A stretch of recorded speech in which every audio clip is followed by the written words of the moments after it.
Smoke drifted over broken roofs as morning light cut through the torn wire. A line of exhausted women stood near the gate, silent, thin, waiting for movement that might mean danger or salvation. Their feet pressed into dry soil that had not seen rain in weeks. Dust clung to their skin. Many held small cloth bags that carried their last possessions. They watched shapes appear on the road, first as shadows through heat haze, then as soldiers in khaki, moving with measured steps and rifles lowered. The women blinked in disbelief. The sound of boots over gravel felt unreal after months of shouting guards and slammed doors. The air carried a scent of fuel and canvas. Some women covered their mouths. Others stood rigid. For the first time in many months, the world approaching them did not bring fear. The Pacific War had turned sharply by late 1944. Allied forces advanced through the Philippines, New Guinea, and the Central Pacific. Japanese positions weakened as supply lines collapsed under naval blockades and strategic bombing. Civilian internment camps, scattered across territories once controlled by Japan, felt the pressure of shrinking resources. Many camps held missionaries, nurses, teachers, and families captured during early war offensives in 1941 and 1942. Women formed a significant portion of these civilian detainees. They lived under strict rules, limited food, and declining medical supplies as Japan struggled to maintain control over its empire.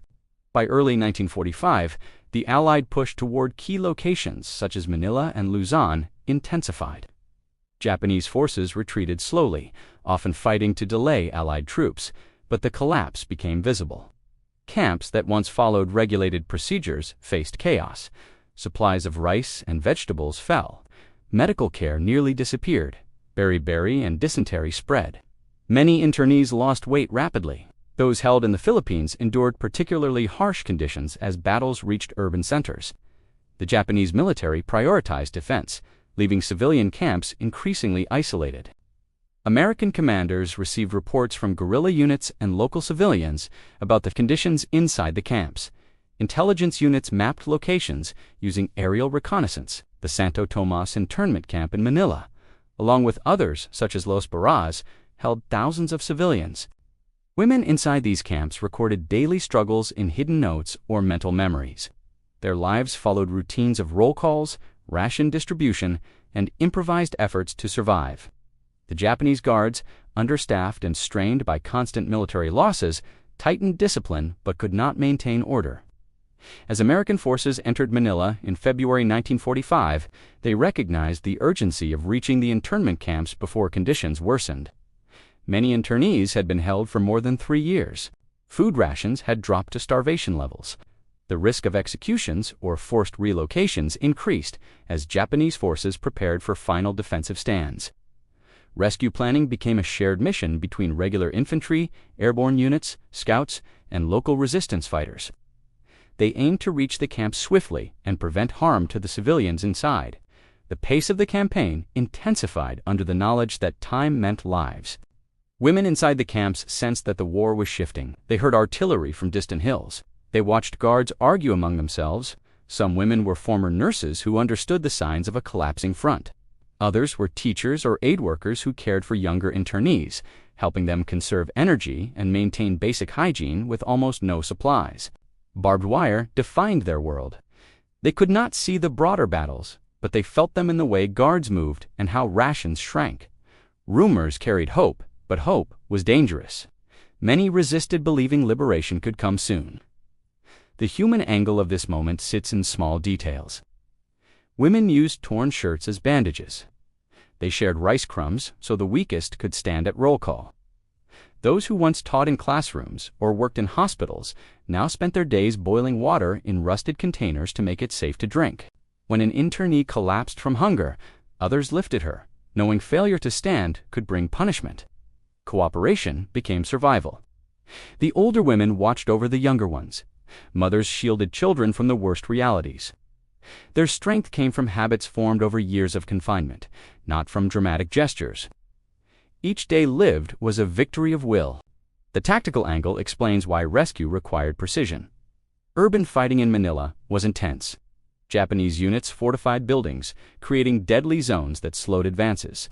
American forces needed to avoid heavy fire near camps filled with civilians.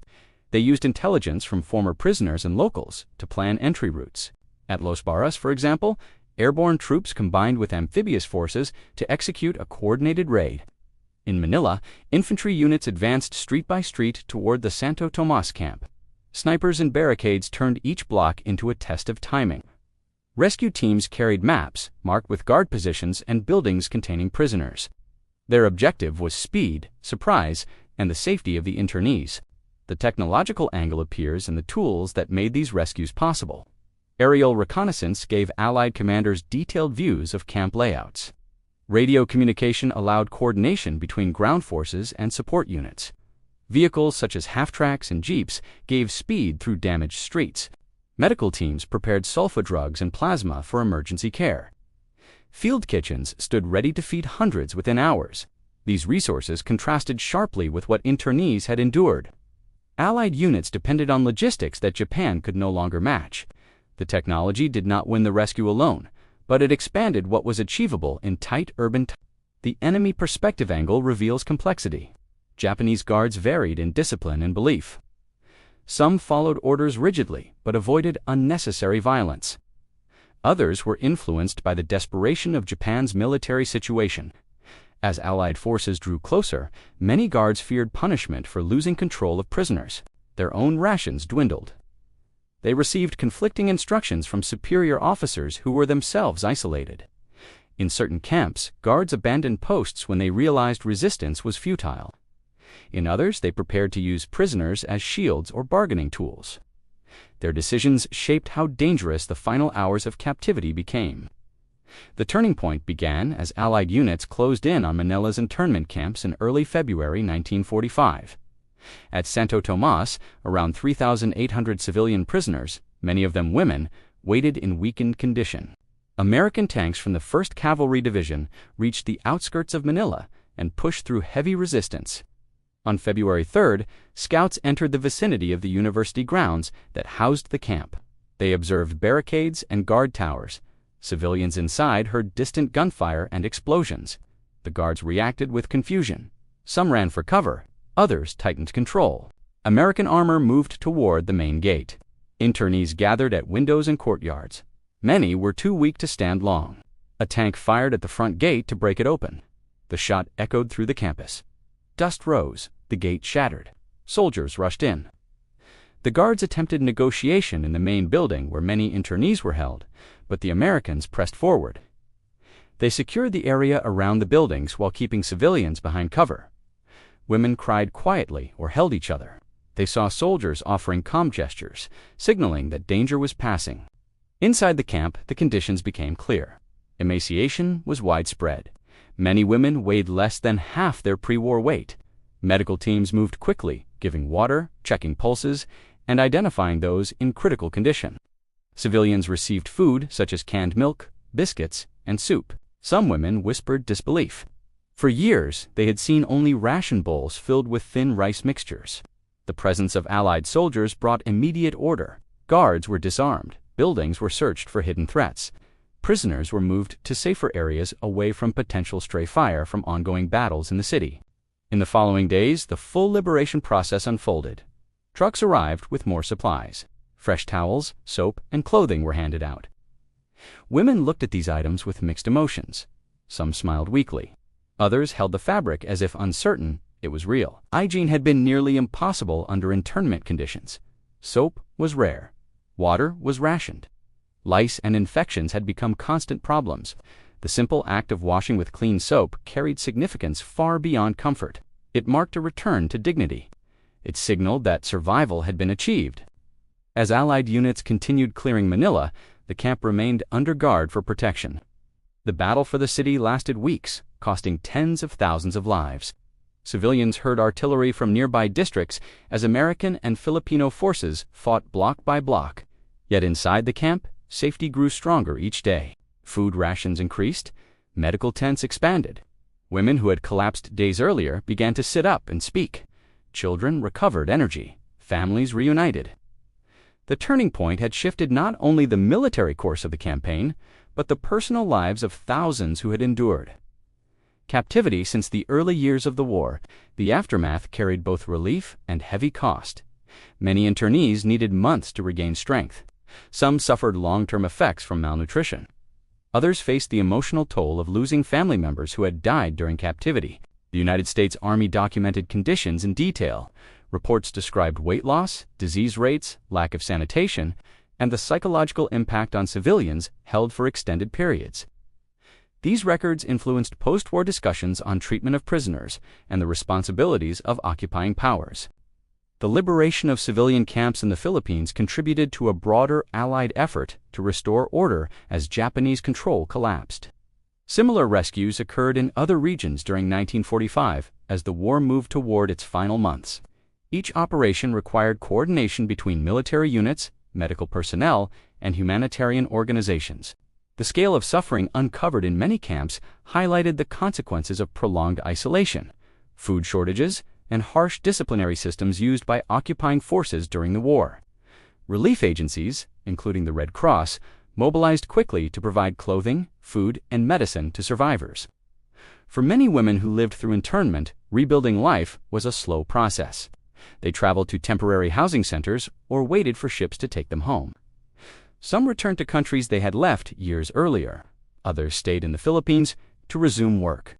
Communities formed among survivors who had shared captivity. Their stories later contributed to historical records, memoirs, and academic studies. These accounts helped the world understand what civilian detainees experienced in territories captured during the early war expansions. Strategically, the rescue operations demonstrated the importance of rapid action in areas where civilians were at immediate risk. They strengthened morale among Allied troops who saw the impact of their advance. They also provided evidence used in post-war trials and inquiries focused on the treatment of prisoners under the Japanese military administration. The conditions found in camps shaped international discussions about humanitarian law and civilian protection in wartime. Governments recognized the need for clearer rules and stronger enforcement mechanisms to prevent similar tragedies in future conflicts. The aftermath also illustrated the resilience of those who endured captivity. Many women resumed careers, raised families, or contributed to public service. Their survival owed not only to Allied intervention, but to the mutual support they formed during imprisonment. These networks of cooperation became part of their identity. Their stories reveal how individuals managed deprivation, uncertainty, and fear by relying on shared strength. The war ended soon after, but the memory of the final days of captivity remained vivid in interviews and testimonies recorded decades later. Reflection emerges from the clarity of documented events. The liberation of women's internment camps in the Philippines showed how warfare affects civilians caught in occupied territories. It exposed the consequences of collapsing supply lines and the dangers faced by non-combatants in prolonged conflict zones. The rescue operations demonstrated the value of intelligence, coordination, and urgency in protecting vulnerable populations. They also underscored the responsibility nations hold when controlling civilian lives during war. The world learned that even small acts like providing soap, clean towels, and food can represent restoration after profound hardship.